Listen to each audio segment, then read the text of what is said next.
Today's Procyon project is this beautiful Victorian rocker.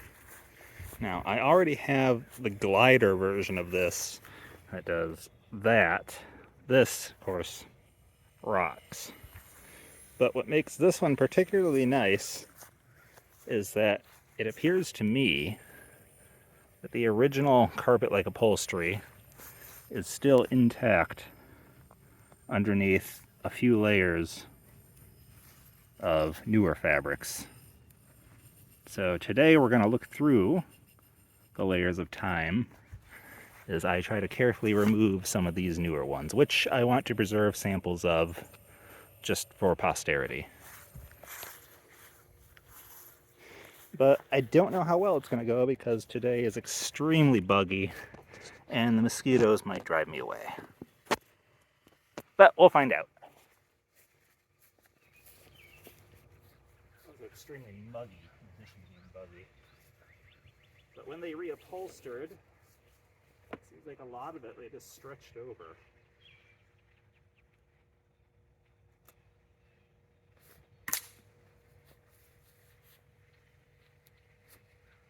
I mean, just being out here, I'm practically pouring sweat. It's horrible today. And that just makes the mosquitoes all the more excited.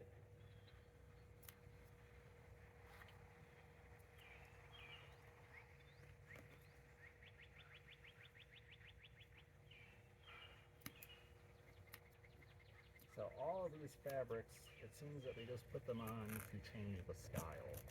And after everything was together, all this damage happened. It's not that the fabrics were damaged and then they changed it.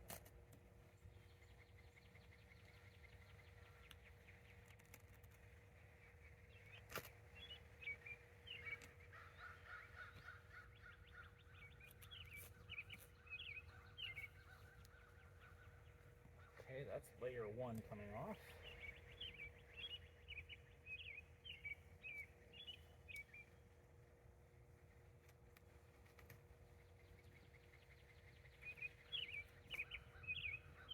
But they're old and rather thin fabrics, it doesn't really take much to remove them. And those mosquitoes are everywhere.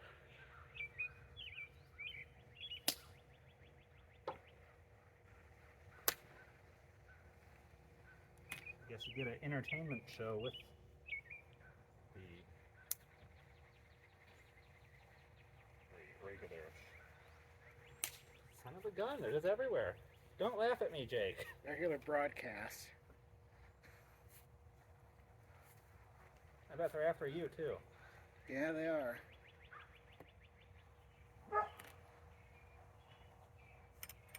Okay, this one is almost completely off. And it's extremely dusty.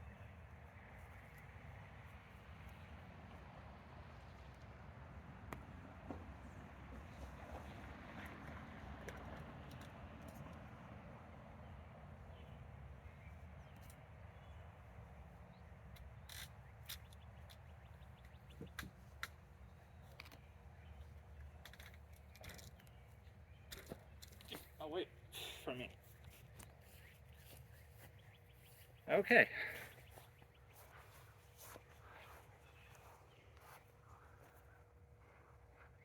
Interesting.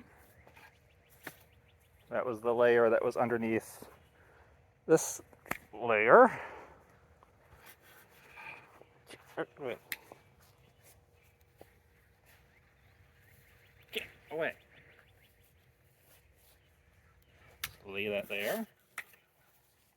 Lay that there so we can review these later.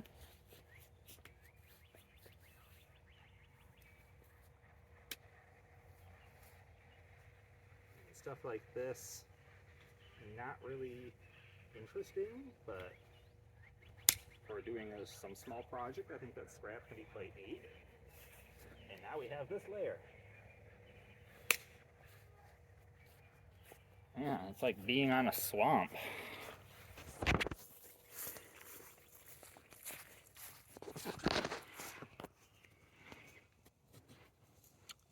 Now, I don't know how these all got damaged, because it definitely happened at the same time. I don't know if they had pets or these were left in an attic or something.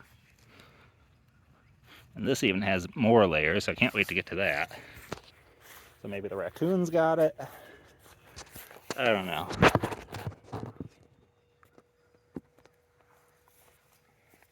But to me, it's just fascinating.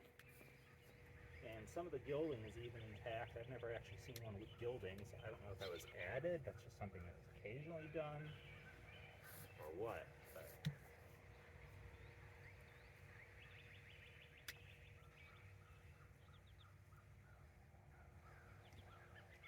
to me, this one's just an excellent example of changing styles in the late Victorian era and the early 20th century.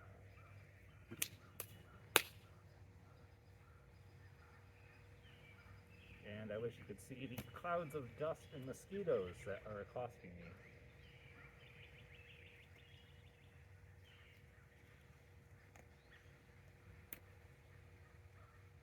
Got one.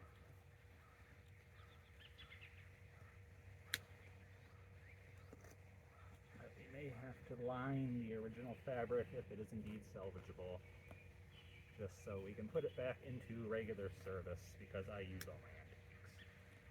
I'm not going to have these as just decor.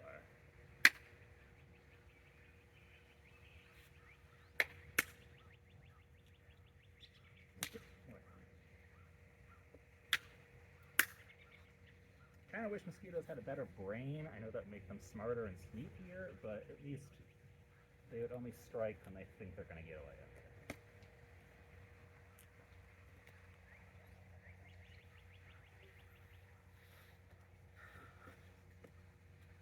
I'm just glad they did not tack these fabrics on heavily. They relied on precious few tacks. So, nice fabrics. I've seen silk and stuff that's very thin and just rips immediately. But they actually use something nice. Nice fabric, shoddy workmanship. I mean, fabric was a lot more expensive back then than it is today. I know it's still expensive to go to the store and buy a bolt or something. But back then, even more pricey. Better quality though, I will say that. The upholstery grade stuff of today is like the low quality stuff of 100 years ago.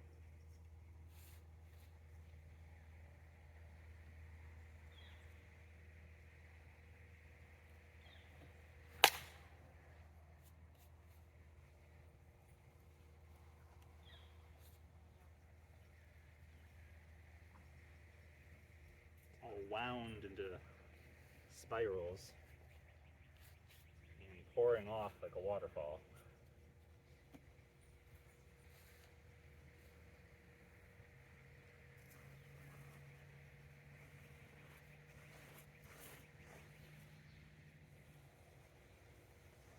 As far as I can tell, not a single rip in that piece. The backing piece is indeed intact.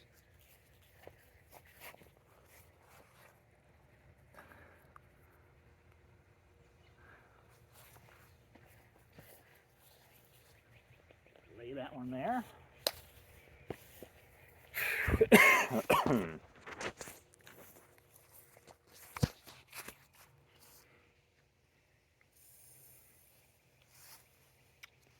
my ear. Yeah. Just set the camera back on. Sorry, guys. Mosquitoes are just oppressive.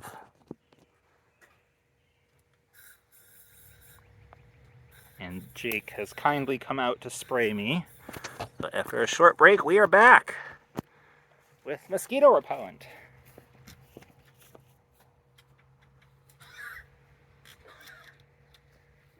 Guess we'll just flip the chair over.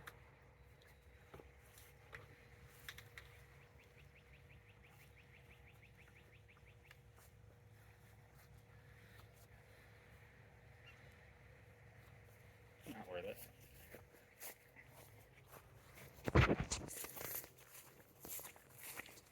So this is just the cheap spring setup. This chair wasn't terribly expensive. The gliders were far better quality. And honestly, sitting in this chair, which seems to be crooked, so something's twisted. I have to fix that later. It really goes far back. Anyway, all we have to do is just cut these strings, and apparently the layer underneath this layer seem to just be tacked on casually.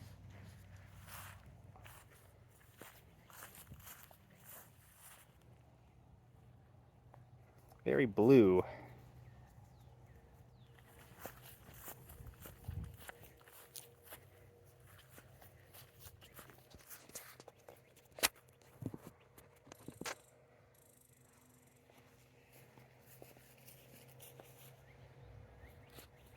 That can go just right there.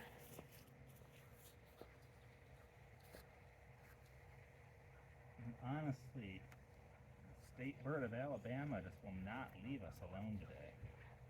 This is probably the worst it's ever been. Great day to pick up an antique chair, I guess.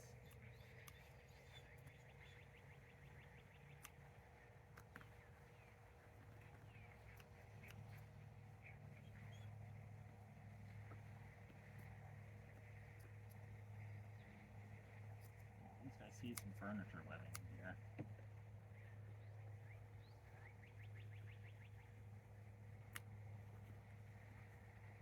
It just stinks. Just dry, musty, salts the nose stench.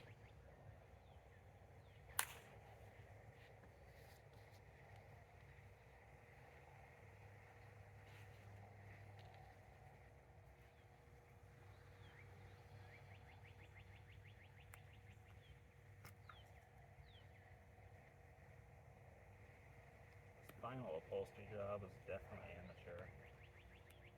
And they're good at sewing, but it just seems primitive.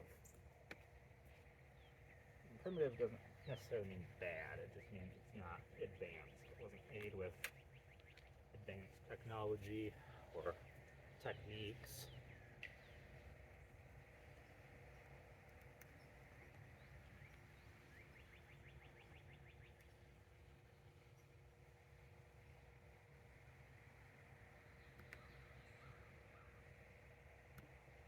Done in a much older fashion. Now, I'm in silk and I'm still pouring sweat. I don't know what the humidity is today or the temperature, but I feel like I need to drink a few extra glasses of water.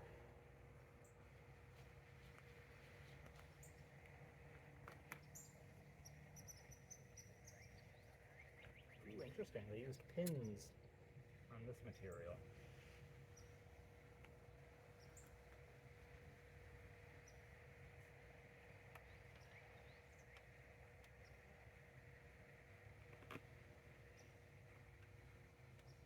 Try not to get these pins in the yard.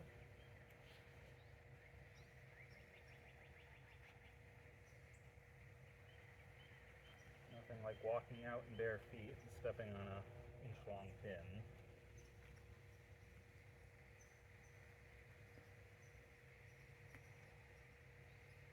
Interestingly, since Facebook likes to give you the option to look at things that have you posted a year ago. A year ago yesterday, a nail almost went through my foot. It just went alongside of my foot through my flip-flop a year ago yesterday. Because I posted a picture of it on Facebook. So the horrors of that are fresh in my mind still.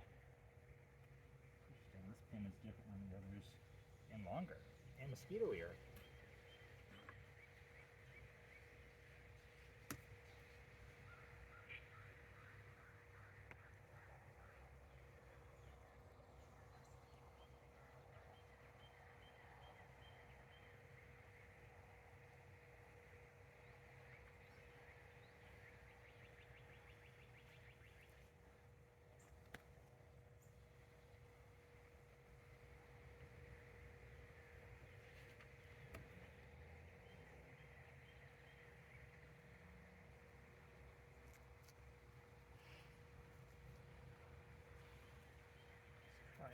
pull the stitching and staples on the original fabric, that does appear to still, in my opinion, be intact.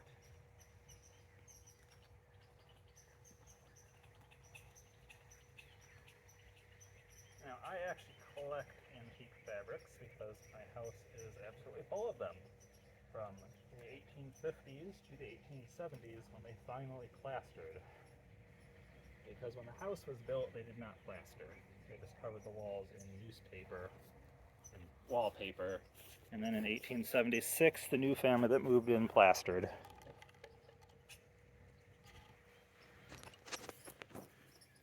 Pins. So, since it's technically a type of log cabin using planks, they just filled all the walls with fabrics in the gaps between the boards. And a lot of them look something like that. All of them were just old shirts and whatnot, just little scraps here and there. Some of them were decorative upholstery. One was even, I'm pretty sure, a type of silk. Could have been a knockoff silk, I'm not really sure. Because it just kept disintegrating, so I keep it in a little display to keep it safe, but I can't really study it like the other ones. So a lot of people don't realize that the Victorians had patterns even as far back as the early Victorian period.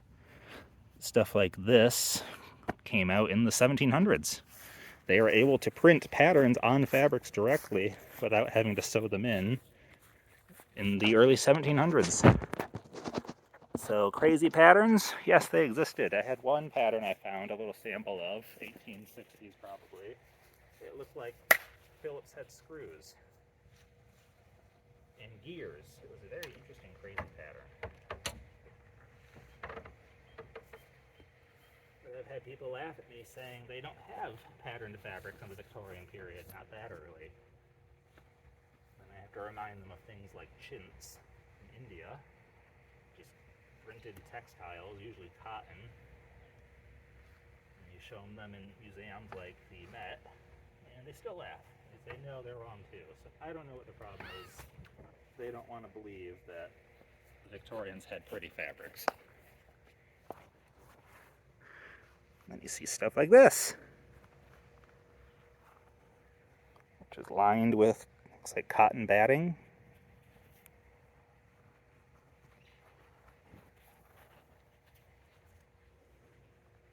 Definitely got wet.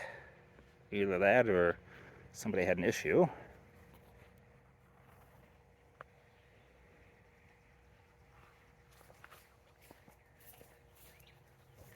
We'll lay that sample out here so we can showcase it. Oh, wrong way.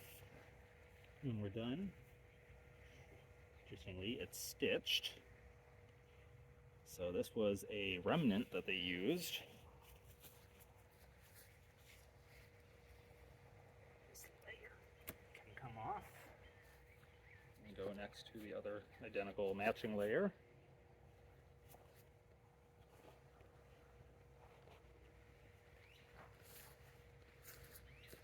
And now this layer, which we also already have a sample of, can come off. And since this was the final layer before this layer on the backing, tells us most likely that the other layers underneath this layer on the, whatever you call this pad that you sit on, I'm sure there's a name for it, that tells us that anything beyond this layer is older than these.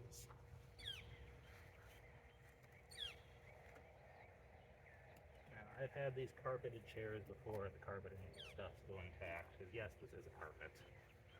It's not the softest thing, you would not want to use it as a pillow.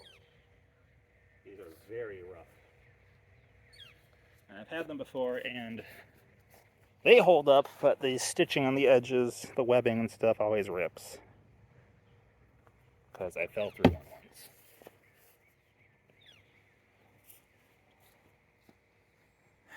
I should grab you guys. Save you from the mosquitoes. So these were the pieces they had put to get rid of the old-fashioned Victorian carpet. I mean, it's not exactly beautiful. I really don't care for it. It's just I'm obsessed with the Victorian era. It's kind of like a cosplay to me, so I'm going to keep it anyway.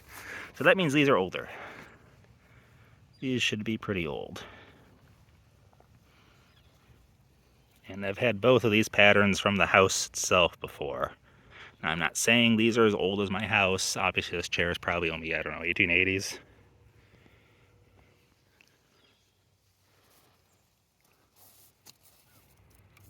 But somebody definitely wanted a comfier cushion.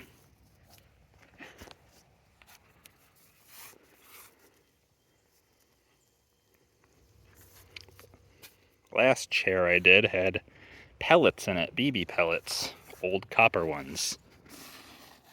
So somebody was definitely shooting inside the house or shed or wherever it was. Probably an abandoned house. But the pad definitely needs some reinforcements. I mean, it does have the webbing, but I'd like it to be a bit stiffer. So it's probably going to have to come off, but everything's intact.